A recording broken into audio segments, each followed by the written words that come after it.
तिकडे डोंबिवलीमध्ये पुन्हा भाजप आणि शिवसेना आमने सामने आल्याचं पाहायला मिळालं। पैसे वाटपाच्या आरोपावरनं दोघांमध्ये सुद्धा मोठा राडा झाल्याचं समजतंय। विभाग क्रमांक 29 मधल्या प्रचारादरम्यान हा सगळा प्रकार घडला। कोयत्यानं हल्ला केल्याचा आरोप करण्यात आला। या हल्ल्यामध्ये 4 जण जखमी झाले असून या सगळ्या प्रकारानंतर परिसरात काही काळ तणाव निर्माण झाला होता।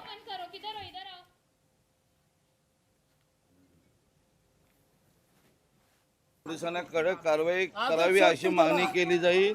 उद्या डीसीपी साहेबांशी बैठक घेतो आणि त्याच्यावर निर्णय घेऊन कडक ते कडक कारवाई झाली पाहिजे। हा प्रकार घडतोय याच परिसरामध्ये ज्या लोकांनी पैसे वाटले असतील, आपले जे नितीन पाटलांनी त्यांना म्हणजे समोर पकडलेले आहेत, त्यांच्या कडक कारवाई झाली पाहिजे। आमचं तेच म्हणणं आहे, जे आरोपी आहेत त्यांच्या कडक कारवाई झाली पाहिजे। इथे जो दहशतीचं वातावरण आहे। मी पोलिसांना वारंवार फोन केले। पोलिस अर्धा तास, काल पण मी तशी तक्रार पोलिसांची दिली होती, अर्धा तासांनी पोहोचले बरोबर। त्यानंतर मध्ये पुढे गायब झाले। आम्ही गेलो, शाखेवर एक मीटिंग होती, ती मीटिंग अटेंड करून आलो।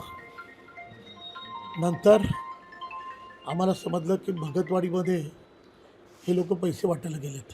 आता आम्ही थोड्याच वेळात या एम्स या ठिकाणी आलो आहोत। नाटेकर अंगनाथ नाटेकर जे आमचे उमेदवार आहेत ते एम्समध्ये ॲडमिट आहेत आणि दुसरा व्यक्ती सचिन हॉस्पिटल ॲडमिट आहे। त्यांच्या सांगण्यानं असं कळालं की नितीन पाटील रवी पाटील यांनी त्यांच्यावरती वार केलेले आहेत, जे डोक्यावर वार केलेले आहेत समजलं। आता आतमध्ये जाऊन बघितलं तर ते बेशुद्ध अवस्थेत होते। तरी थोड्या वेळात मला कळेल काय झालं ते, कोणी मला परिस्थिती ते शुद्धीवरती आलं ते कळेल आपल्याला। पण त्यांच्या इतर लोकांच्या सांगण्यानं नितीन पाटील आणि रवी पाटील यांनी त्यांच्यावरती वार केलेले आहेत। राज्यामध्ये पालिका निवडणुकीच्या प्रचाराच्या तोफा थंडावलेल्या आहेत। मात्र निवडणुकीदरम्यान पैसे वाटपाचा खेळ सुरू असल्याचं पाहायला मिळालं। कल्याण, डोंबिवली, नवी मुंबई, वरळी, जळगावसह अनेक ठिकाणी अशा घटना घडल्याचं समोर आलं। डोंबिवलीमध्ये पैसे वाटपाच्या आरोपावरनं भाजप शिवसेना कार्यकर्त्यांमध्ये राडा झाला, तर वरळीमध्ये हेमांगी वरळीकरांच्या पतीनं पैसे वाटल्याचा आरोप अपक्ष उमेदवार आणि शिवसेनेनं केलेला आहे।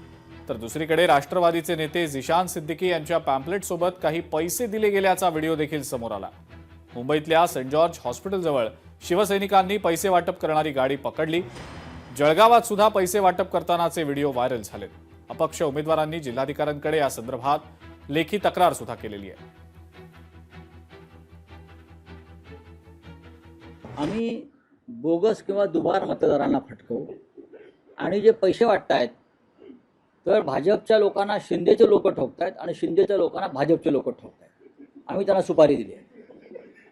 पहा ना, ज्या येत आहेत शिंदेचे लोक पैसे वाटतात तिथे भाजपचे लोक गॅंग घेऊन जाऊन त्यांना ठोकतायत आणि जिथे भाजपचे लोक पैसे वाटतायत तिथे शिंदेचे लोक जाऊन ठोकतायत। म्हणजे ते आम्ही आउटसोर्सिंग केलेलं आहे आणि हे दुबार मतदार आहेत, त्यांना ठोकण्याचा कार्यक्रम सकाळी 7 वाजल्यापासून सुरू होईल। भारतीय जनता पक्षाला पैसे वाटल्याशिवाय मतदानच मिळू शकत नाही। चंद्रपूर शहरामध्ये सुद्धा कालपासून त्यांचे अनेक आमदार इथे उतरलेत, प्रभागाने बसवले आणि त्यांच्या माध्यमातून प्रचंड पैशाचं वाटप सुरू झालेलं आहे।